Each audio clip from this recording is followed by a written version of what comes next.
Hello and welcome back to the Stanley Parable. My name is Wolverine, and because of previous experiences, we're now going to explore the limits of reality. Ah, what? No, settings? I thought they said they'd be back. Oh well. Let's crack on with it then, I suppose. What did we do last time? Suicides and other games that the narrator had in his possession. This is the story of a man named Stanley. Yes. Right, so I thought I'd already done this, but it turns out that all of his co-workers were gone. What could it mean? Stanley decided to go to the meeting room. Perhaps he had simply missed a memo. So, yeah, you get a choice of going up there, upstairs or downstairs, and for some reason I've always chosen upstairs. When Stanley came to a set of two open doors, he entered the door on his left. This time I will, because it's shorter. I don't know which door the... oh. That's the maintenance door. Can't open it from this side, though. Anyway.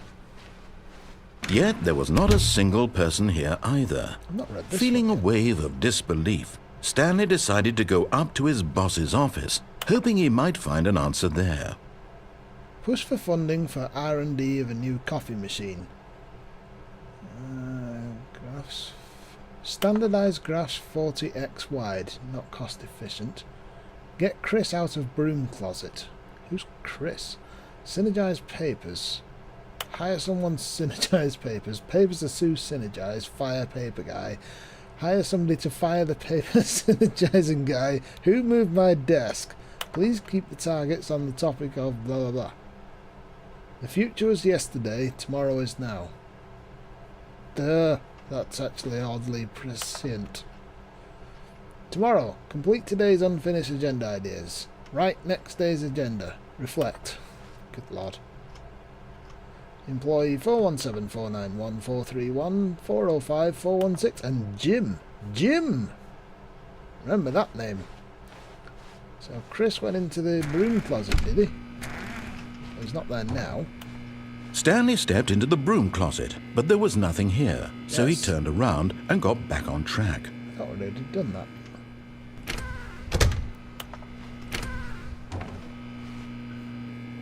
No? I thought something else happened.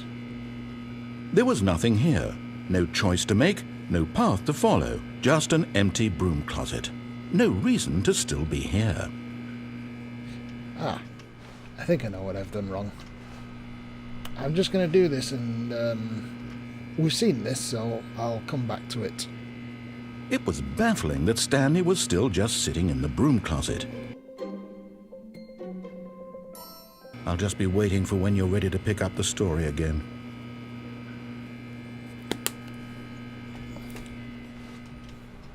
Okay, save that for later.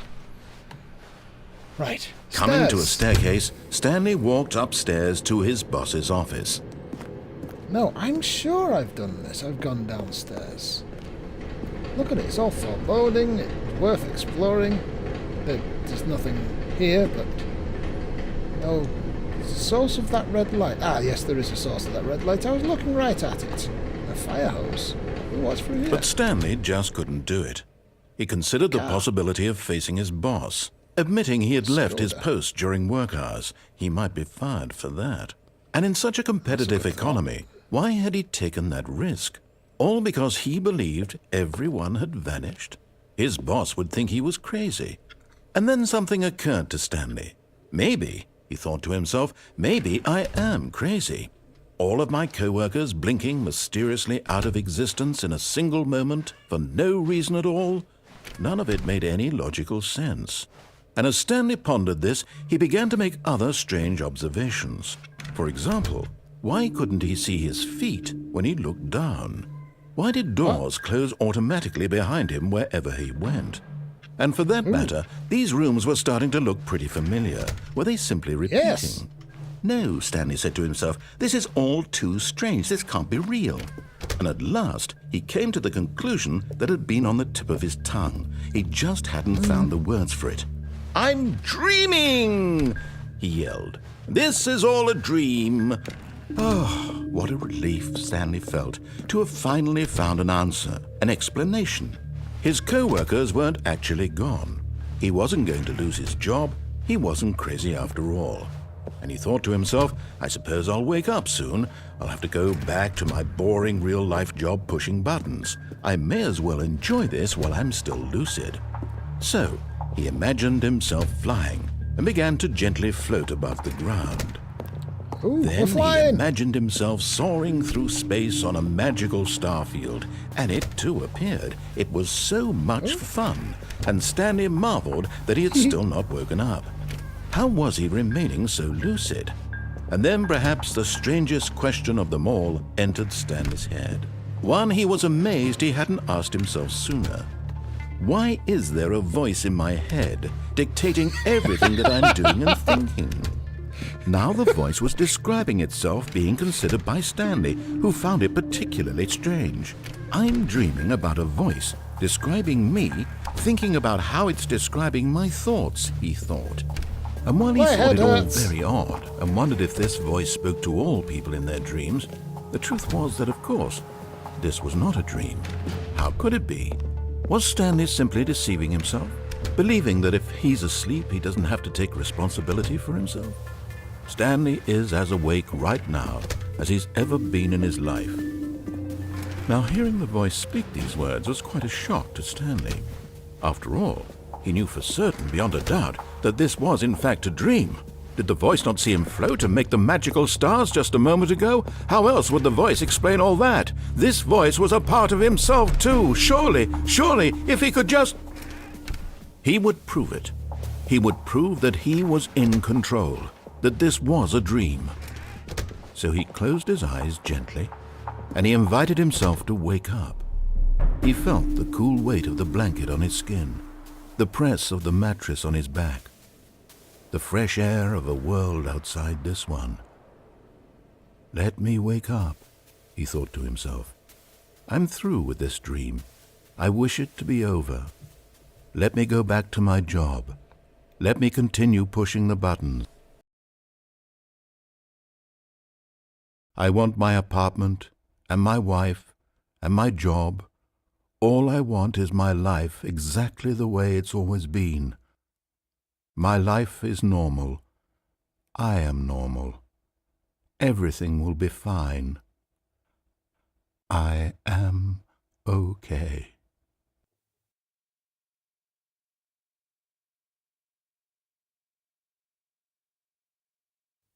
Stanley began screaming.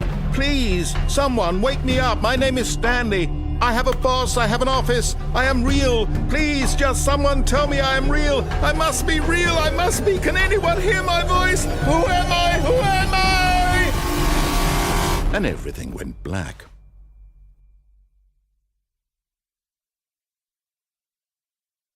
This is the story of a woman named Mariella. Mariella woke up on a day like any other. She arose, got dressed, gathered her belongings, and walked to her place of work. Stanley's dead.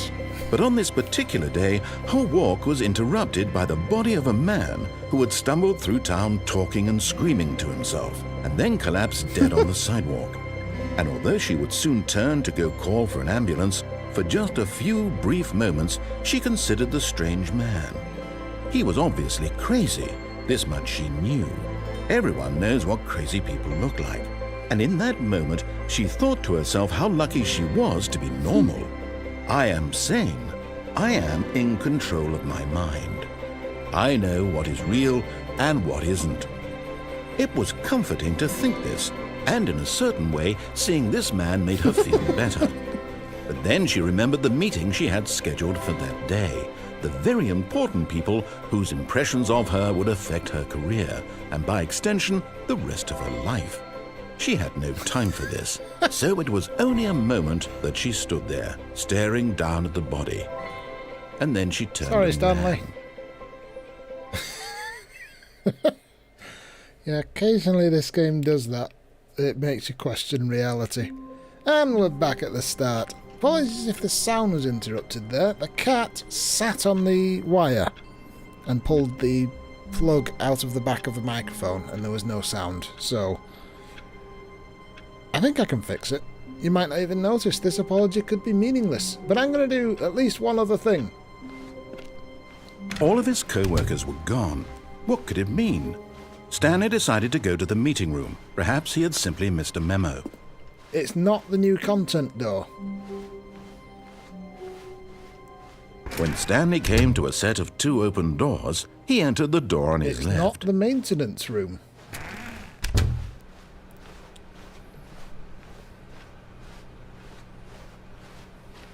Yet there was not a single person here either. Feeling a wave of disbelief, Stanley decided to go up to his boss's office, hoping he might find an answer there. It is the broom closet. Oh no, no, not again. I won't be part of this. I'm not going to encourage you. I'm not going to say anything at all. I'm just going to be patient and wait for you to finish whatever it is you enjoy doing so much in this room. Please take your time. And so I shall. Be here for a while. You do have to wait a while, I think.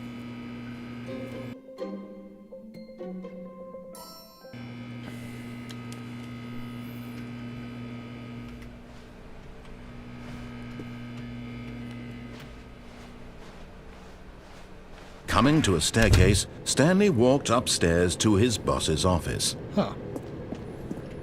That didn't work the way I thought it would. Oh well.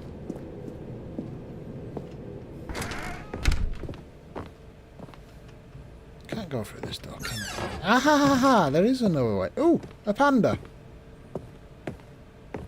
Business strategy. Shoot panda in head. Okay. Ooh, the lift. It's a nice lift. Where does it go? Who's above the boss?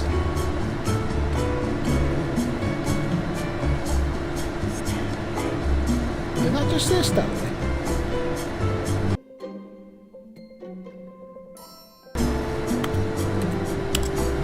Oh.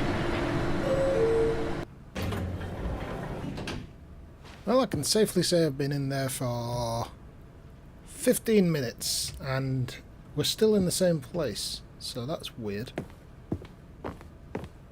If I go through these doors, do they lock after me? Stepping into his manager's office, Stanley was once again stunned to discover not an indication of any human life.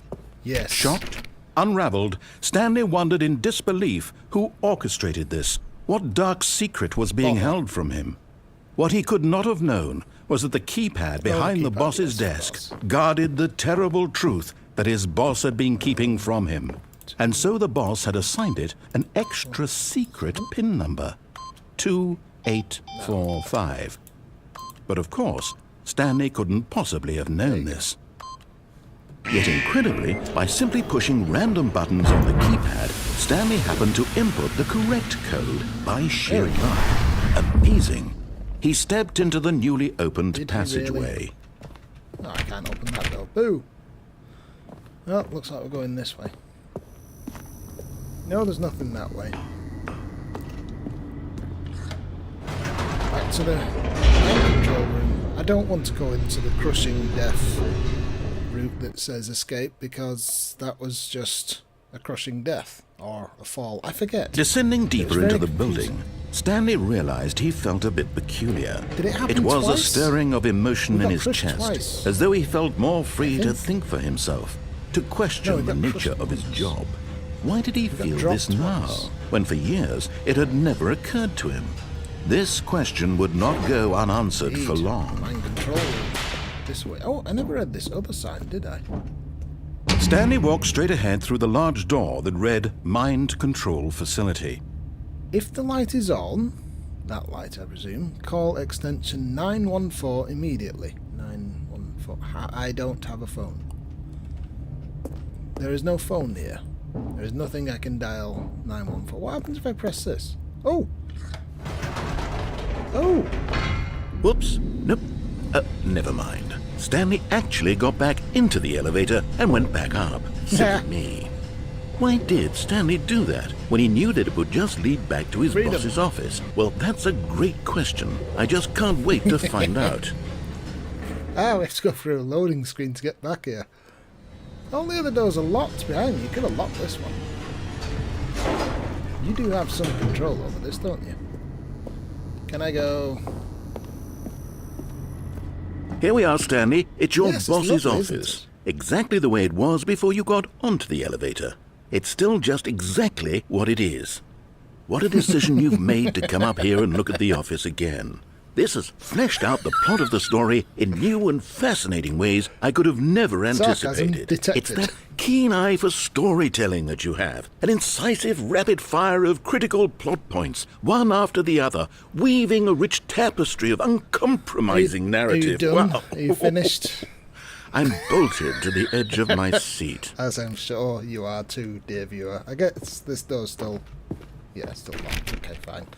Back in the elevator. Let's, Incredible. Now he's getting back into the elevator and going down again. Ladies and gentlemen, how does he keep coming up with all of this? A literary genius. That's the only logical explanation. Have you switched off? Oh, you haven't. Did you think we were going to go forward down the spooky corridor? No. It's time once again to go back up in the elevator. I can't even begin to grapple with what might be up there. Is it the boss's office again? Or what if it's the boss's office this time? The suspense is killing me.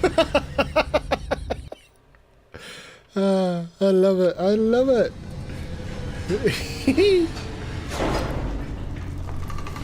Yes, look, it's the boss's office again.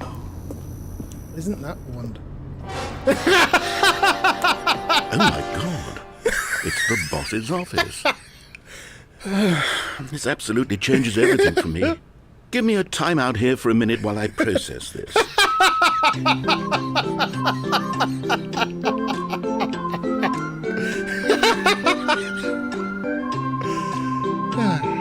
I've actually got a brew on the go at the moment. Tea, not coffee. Okay, I'm ready. I'm prepared to embrace this stunning revelation and to move forward with... No! What? No, wait! No! I need more time to process. This, children, is petty behaviour. He's getting me back at my own game. A bunch of pre-recorded prompts are winding me up. Brilliant. Absolutely. All right. I have fully come to terms with it. I have made space in my worldview for this astonishing new reality. As before, I turn to your expert eye for gripping narrative, Master Stanley. Thank you. I have actually had first-hand experience of this. One time I was getting a car insurance quote, and one of the questions they asked over the phone was, have you modified the vehicle? Of course. Going back down the elevator.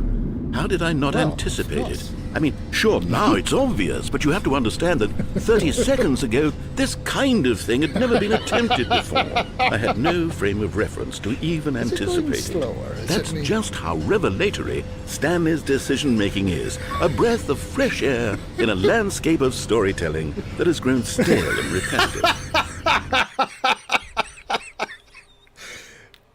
Yes. Fantastic. Yes, I've had first-hand experience of this. They asked if I'd modified my car in any way, shape or form, and because I'd been on the phone for about 30 minutes at this point, I was beginning to lose my mind, so I said, yes, I've added one of those foam aerial toppers, and the man on the phone genuinely did this. He said, I'll check with my supervisor, and buggered off for 10 minutes and left me on left me on the hold music for 10 minutes, and he came back and said, no, and then we carried on. The questions they ask you are inane. No? No reaction for a third elevator trip? Huh. I thought I'd get something out of you. Oh! What? You know what? I've just thought of something. Hold on, let's stop When you for say a minute. stopped. Don't you realize? It's the anticipation, Stanley. You and I, we have no way of knowing what will be at the top of this elevator.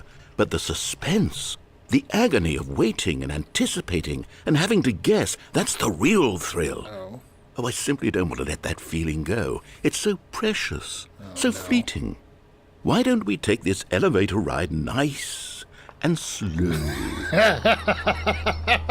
There we go.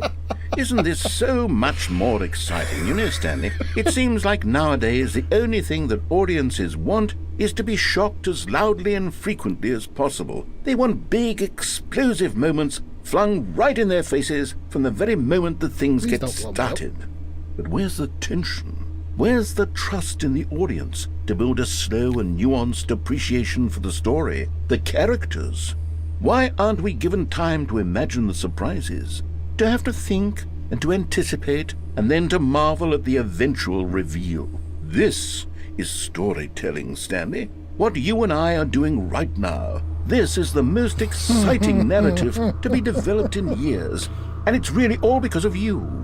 You're the one who took this bold step of revisiting the exact same locations over and over. Truly, I mean it. This is unique and different. It's not like anything else out there. You see, I want stories that surprise me, Stanley. I want to have to think.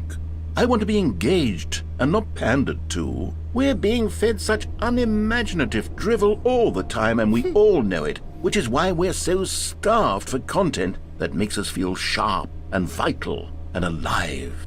That's why people like you so much, Stanley, because you're not afraid to spit in the face of tradition. You're a role model, you know? People look up to you. Which is why...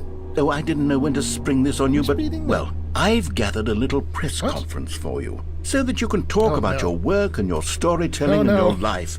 Yes, I know you're not much for the public eye, but I thought it would especially mean a lot to the people who have been following you from the beginning. They really look up to you, Stanley. I don't know if you realize the impact you have on them. This is the kind of gesture that might leave a tremendous impact on them for the better.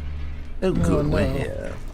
I'm sorry, I pressed the elevator button. I don't want to do public speaking. This is a lovely room. It's even nicer than the boss's office. Whose bag is that? Ah, I recognise that bag. Okay, the room where we're holding the press conference should be just around the corner here somewhere. And you've closed the lift this time, I see. Yes, that bag was from the Stanley lost his mind and walked outside and died scene. Remember? No, it wasn't long ago, actually. All eyes on Stanley live on stage. Yes, that's a very good representation of my feelings at the moment. The world's healthiest human being. All tricks revealed. How we did it. The pyramids. The white man there with his hat on. Live, the guy who went to Mars. I mean, astronauts tend to be quite normal-looking people, as it turns out, so... Nothing I have to compare to all that. Okay, good. That's the standard we're living up to. Me going up and down in an elevator 3 times. An evening with world peace, baby. Oh, God. They're going to be so disappointed. Ah, yes. Here it is. Just through this door. That door? The stage door? Oh, God.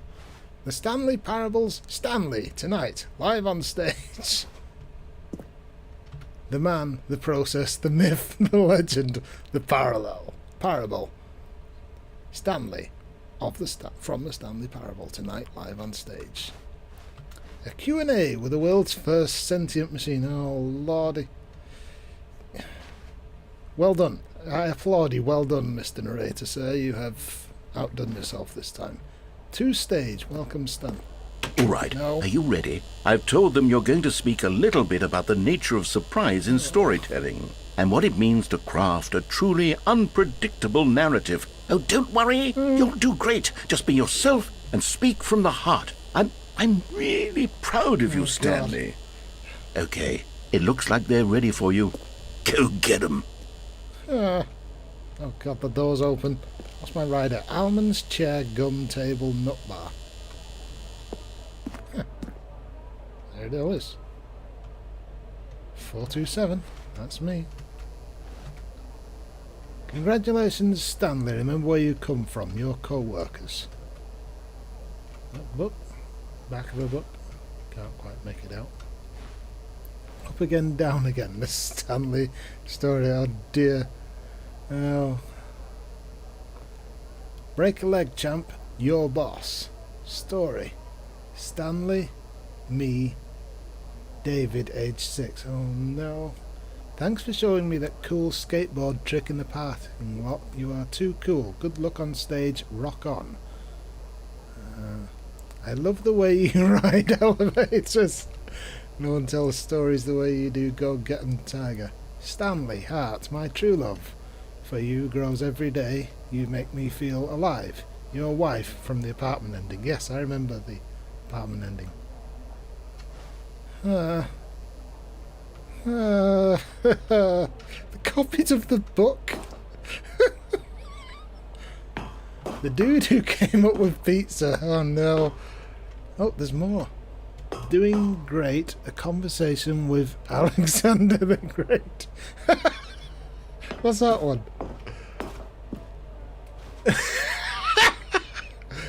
Meet and greet with the Lord.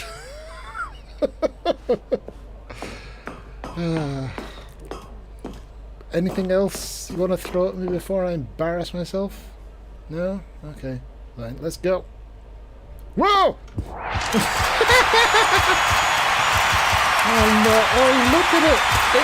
It's horrific! Oh. I can feel my heartbeat.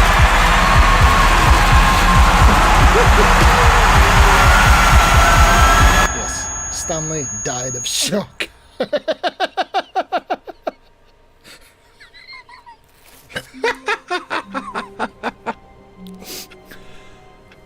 Well played, narrator. Well played. Thank you very much. That has been especially humbling. I'll not do it again. If you have been, thank you for watching. I've been Wolverine. This has been the Stanley Parable. Toodaloo.